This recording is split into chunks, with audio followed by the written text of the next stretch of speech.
So this is just your file new website, okay, in Visual Studio. It just gives me 2 files in here in the folder I chose.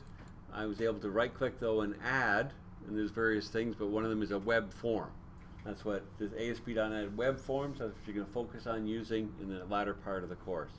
So that's what this default ASPX page is.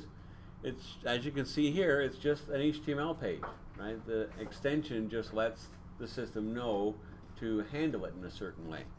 But there you go, good old HTML5 doc type, away you go, fully compliant, and HTML header, body, and so on. So I can work directly in here. The only thing that might look strange is at the top here, this page directive, right? The language is C#, code file. That's getting to the fact that with these web forms, you can, instead of having all the code intertwined and mixed together, the HTML, CSS, and server-side script, you can actually separate the server-side script out into a separate file, right? It makes it cleaner and easier to read. Anyway, you'll learn more about that next term. But in the meantime, I decided to show you, you can come in here, you know, I can just type, it's HTML, right? I can make H1, and there's really nice code completion. It's actually a very nice HTML editor. If I change one tag, it changes the closing tag automatically for me, and so on. My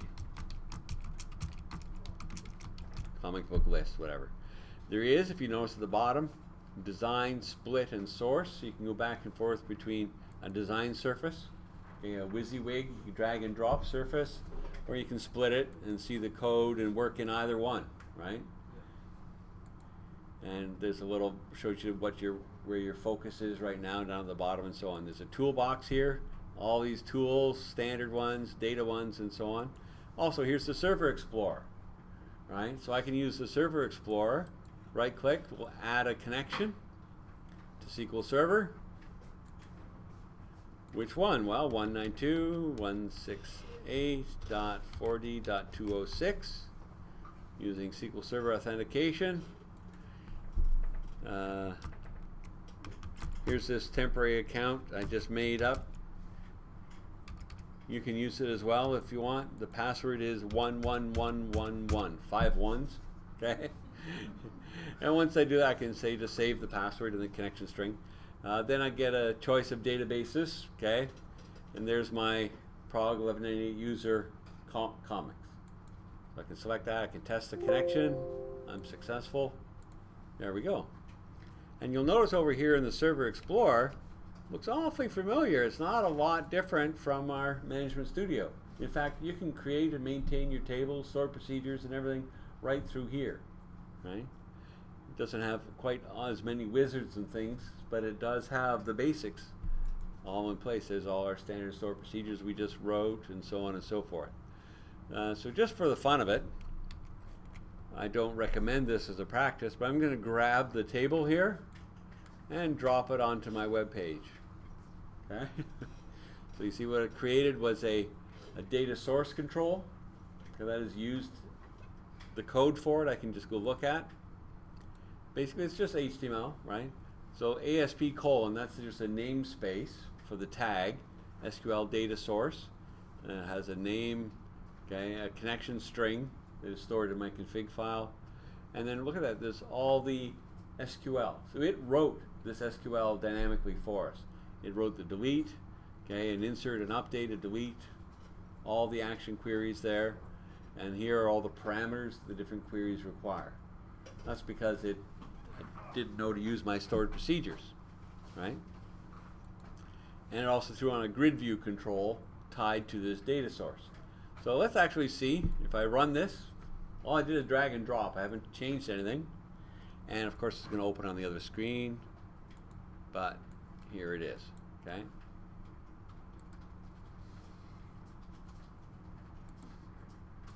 So there's my list, okay? Let me just come back here, and I don't know if it'll let me do this. Enable paging, sorting, editing, deleting. I can only enable things that are supported by the data source that it's going through. Okay, I'll save that. Let's go back to Google, just refresh the page. Okay, so now I can sort by each. I can edit. Okay, He is born on Krypton in the fall. Update. Okay. You see, it actually has saved that to the database already. Right. So obviously, there's issues here, like series ID. I'd rather see the actual name of the series rather than this number. It's kind of useless, and so on and so forth. But before I worry about that too much, what we really should be doing is I'm going to delete this grid. Okay. I'm going to configure the data source to use our stored procedures instead of the SQL that it wrote itself. So I'll configure the data source. The connection string is fine. That works fine. Okay. Now that you can actually use this tool to help you put data together, but the more powerful thing is custom SQL statement or stored procedure.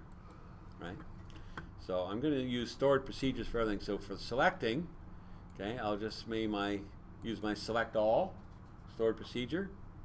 For update, I use my comic book update. For insert, the comic book insert, and delete, comic book delete. Right? So you know that this select is now going to pull from the view instead of the table as well, right? Okay, I can test the query, right? So you see I'm getting my nice series concatenated version and so on. Okay, I'll click finish. So now I've updated the data source. If I look at the source code for it now, I still have parameters, but the commands, okay, are just the names of my stored procedures, right? So it's using the actual code.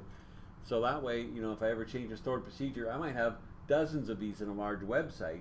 They'll all just use the stored procedure. I don't have to go to each page and make changes to the SQL stored in the page. Much better approach, right? Okay. Now, to get a grid, though, I'll just come over here to the toolbox.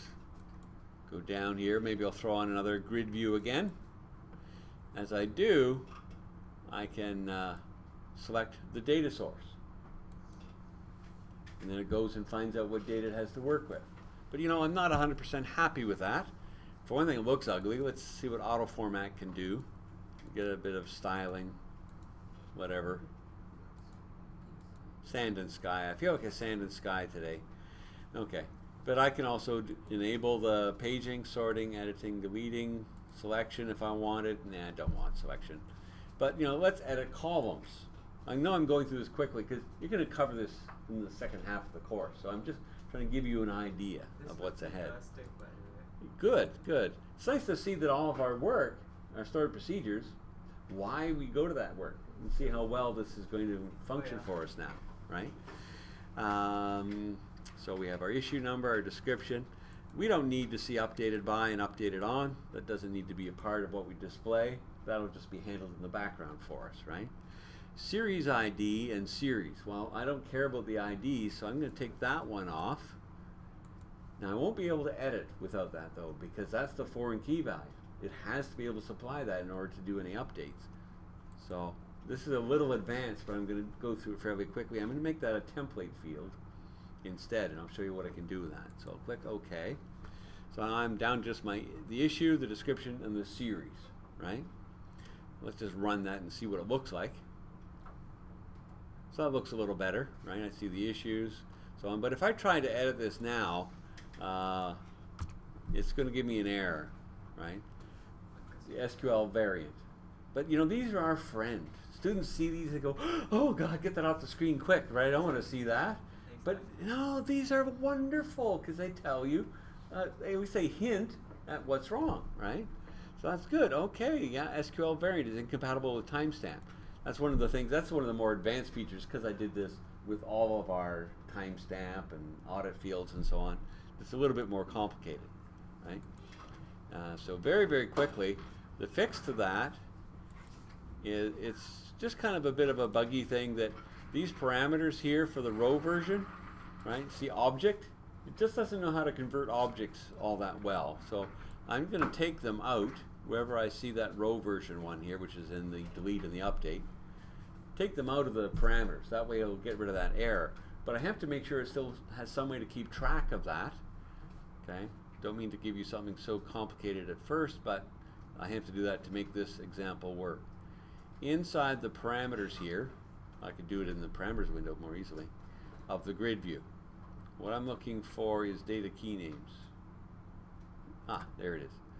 Okay, this is how the grid keeps track of the unique identifier for each row, what field is made up of. But we can lie, okay? Yeah, ID, that's enough to identify one unique record. Is ID and row version as a combination any more unique? No, it's not. But the fact that I'm telling it to store it here as well means that it's going to keep track of it without me having to convert it as a parameter back and forth. So that solves that one issue we got. The other big one was the fact that when we go in edit mode, we can't change the series, right? It just doesn't have that capability. So I turned that into a template field. So go into edit templates for the series, and I can actually see here the different templates used in different modes of the grid. So the label is perfect. It's showing me the full name coming from the view, but in edit mode, the edit template has got a problem. I'm going to take the label out. What I really need is a drop-down list, don't I? So I'll throw a drop-down list there, okay? I want to make sure that when I select a new value, the data binding, the data it relates to, is the actual foreign key, the series ID. That's the field stored in the actual comic book table that has the foreign key value. So by binding to that, when I make a change, it will pass that change on. But I have to have some data to show as well, right? Should I do this the right way or the quick way? Let's do it the right way. Okay, I'm going to have to come back to this and fix that. But in the meantime, I'm going to make another data source on the page. I'll make a data source. It's an SQL data source. Should give it a better name than data source 2. Where's the name? SQL data source series list. Okay. So for the series list, I'll configure it with the same connection that we're using, because I'm talking the same database. And I'm going to be a little bit fancy, use a standard SQL statement. I never did get around to making that other stored procedure for the list style one, so I'll just do it in here. And use the query builder. Look familiar? It's based on series. Oh, it's on my other screen. I'll drag it over. Very similar to the one in Management Studio. It even has an extra little spot down here. We can execute it and see the output right inside the tool. Okay, so what I want is the name and then these two concatenated together, right? But of course I can work right in here as well. Do my plus.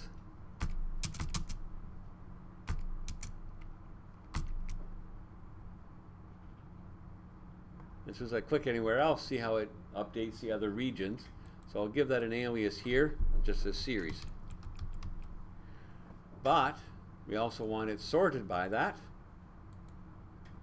right? So that it's alphabetically listed. There we go. I'm happy I can execute it and just see the output. Okay, and they're alphabetically listed. Looks good. Okay, so that data source, I don't need update, insert, or delete because it's just to give me the data for that drop-down list. So I'll just finish. Okay, so coming back here, my drop-down, choose data source, my new one, my SQL data source series list. What am I going to display? The series, and the internal value is the ID. So that's why, because this becomes the stored value for each item, that's why my binding of the selected value to the foreign key is going to work and allow me to update. That's it. So let's run it again. Now I can edit.